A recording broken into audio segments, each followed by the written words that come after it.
कार्यालय का उद्घाटन किया। इस अवसर पर हमारे बढ़िया के सभी सम्मानित बड़े बुजुर्ग, हमारे भाई बंधु, युवा और मंच पे बैठे हुए हमारे गार्जियन अभिभावक श्री इंद्रदेव प्रसाद जी जो पूर्व मंत्री रह चुके हैं, मंच पे बैठे हमारे बड़े भाई मोबिन भाई और मंच पे बैठी हमारी गार्जियन तुल्य महिला अध्यक्ष लीलावती गिरी जी और यहाँ पे सम्मानित राष्ट्रीय जनता दल के अति पिछड़ा के जिला अध्यक्ष महासचिव अजय चौहान जी और यहाँ के एमएलसी टूना पांडे जी और पूर्व मुखिया कबीर यादव जी और हमारे प्रत्याशी बच्चा पांडे जी, सीपीआई सीपीएम के सम्मानित नेतागण, सभी को मैं महागठबंधन की तरफ से आदाब प्रणाम करती हूँ और बहुत बहुत स्वागत करती हूँ। आज हम लोगों एक विकट परिस्थिति में से गुजर रहे थे, लेकिन अब लगता है कि किनारा मिल गया। आज ये बढ़िया विधानसभा हर विकास से वंचित और बहुत लंबे समय से इंतजार था कि हमारे यहाँ अपना विधायक हो और राष्ट्रीय जनता दल की जो सम्मानित यहाँ पर नेतागण हैं और मैं जिनके कार्यकर्ता हूँ, वो जिनकी सिद्धांत की व्याख्या हमारे विरोधी दल भी करते हैं।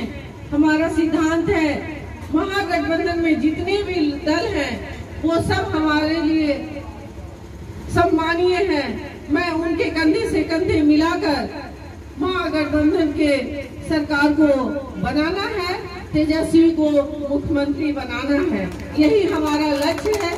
इसी लक्ष्य के साथ मैं जिले के जन जन तक जाती हूँ और जहाँ मुझे अपने लोग बुलाते हैं मैं वहाँ पहुँचती हूँ।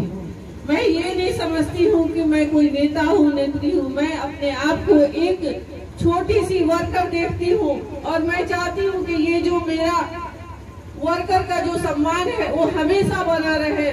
मुझे कोई सीट का किसी चीज की लालच नहीं है। क्या मुझे लालू जी इतना सम्मान देते हैं, मुझे अपनी बेटी की तरह से नाम लेकर पुकारते हैं, यही मेरे लिए गौरव की बात है।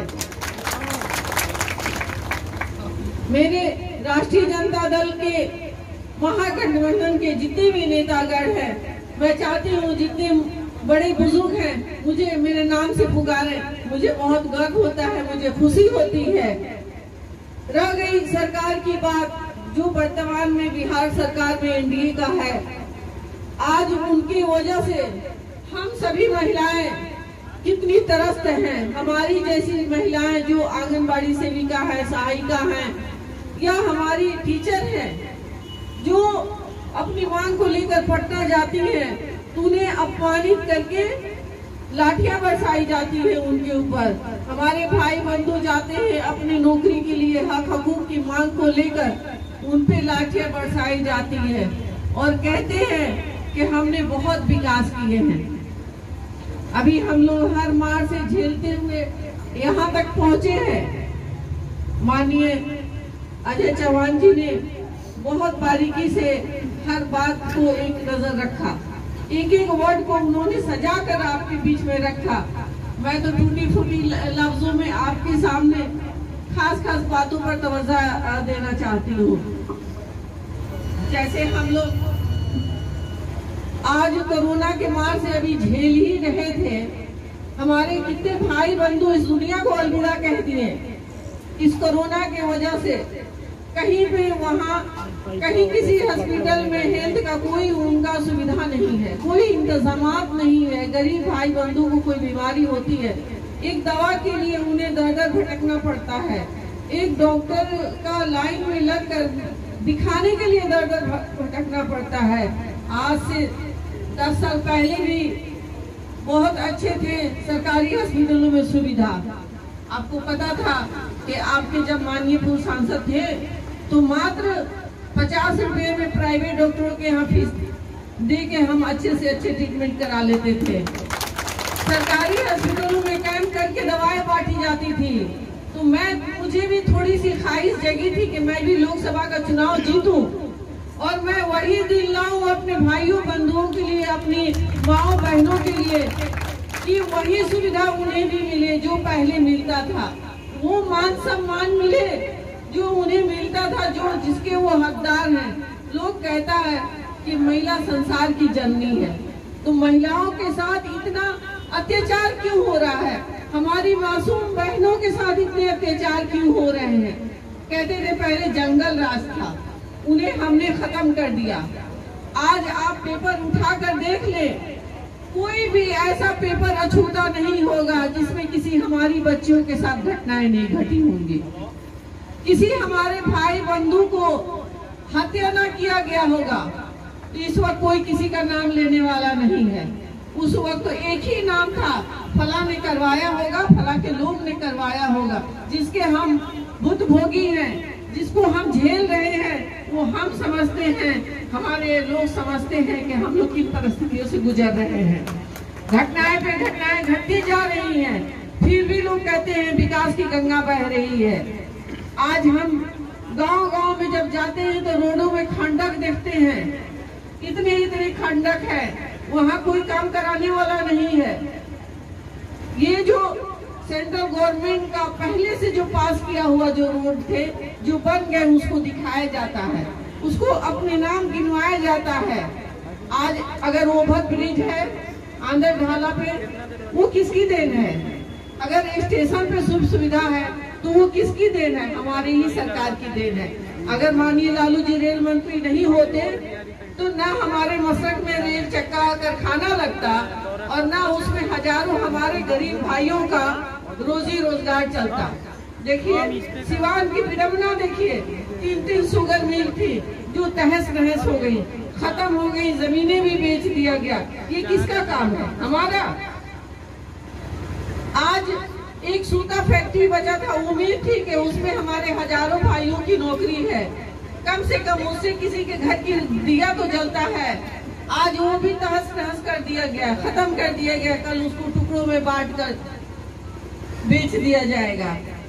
और नीतीश जी ने बहुत सारे उद्योग धंधे लगाने के वादे किए थे, एक सुई का भी कारखाना नहीं लगा। हमारे मजदूर भाई आते हैं, अलग अलग स्टेट में गए थे अपने रोजी रोजगार के लिए, वहां से जब कोरोना की मार को झेलते हैं तो अपने घर वापस आते हैं, कहते हैं आधी रोटी खाएंगे, अपने घर में रहेंगे। जब अपने घर आते हैं तो उन्हें प्रवासी का नाम दिया जाता है। उन्हें रोजगार देनी चाहिए थी, उन्हें सुख सुविधा देनी चाहिए थी, उन्हें एहतियात देना चाहिए था। रास्ते में वो कैसे कैसे यहाँ से गुजर के आए हुए हैं। किसी ने अपने बच्चे को गंवा दिया, गोद के बच्चे को, किसी ने अपनी माँ को गंवा दिया, किसी ने अपने बेटे को गंवा दिया। इसकी भरपाई कौन करेगा? उनका विकास करेगा? इस सब का जवाब आप लोग महागठबंधन से लालटेन छाप में वोट देकर इसकी भरपाई करेंगे। और तेजस्वी जी को मुख्यमंत्री का पद देंगे, तब देखेंगे नौजवानों के कलम से कैसे विकास होता है। हमारी बेरोजगारी जो है 10 लाख से ज्यादा है, हमारे नौजवान की जो पढ़े लिखे आज मजदूरी पे निर्भर कर रहे हैं। पढ़ लिख कर डिग्री होल्डर होकर एमए और इंजीनियरिंग की डिग्री लेकर आज वो ईंटा ढो रहे हैं, गिलुआ माटी का काम कर रहे हैं। आप एक ऐसे पढ़े लिखे हमारे भाई बंधु हैं जो रिक्शा चला रहे हैं, आप उनसे जाइए, पूछिए, उनकी पीड़ा को समझिए और फिर आप तय कीजिए कि हमें कहाँ अपने वोट को देना है। हमसे जो भी छोटी बड़ी गलतियां हुई हो आप माफ करेंगे और राष्ट्रीय महागठबंधन को अपने एक वोट कीमती देकर बच्चा पांडे को इस बड़हरिया विधानसभा से विजयी दिलवाएंगे। और तभी हम एक एक कड़ी को जोड़कर हम लोग चलेंगे प्रदेश में, वहाँ अपनी सरकार को बनाएंगे और इंशाअल्लाह इस बिहार का कायाकल्प होगा। उसी कायाकल्प को बदलने के लिए आप जन जन तक जाएं, जो झुग्गी झोपड़ी में जाएं, नहर के किनारे जाएं, देखें हमारे गरीब भाई बंधु कैसे अपनी जिंदगी को बसर कर रहे हैं। उन्हें समझाएं कि मैं लालच और लोभ में राजनीति में नहीं आया हूँ, मैं लालच और लोभ से परे आपकी सेवा के लिए आया हूँ। मैं वादा करता हूँ कि मैं आपके हर दुख सुख में सहभागी रहूंगा और मैं भी आपके साथ कंधे से कंधे मिलाकर उसमें सहभागी रहूंगी। इन्हीं बातों के साथ मैं अपनी बात को पूरी करती हूँ। जय हिंद, जय भारत, जय राष्ट्रीय जनता दल।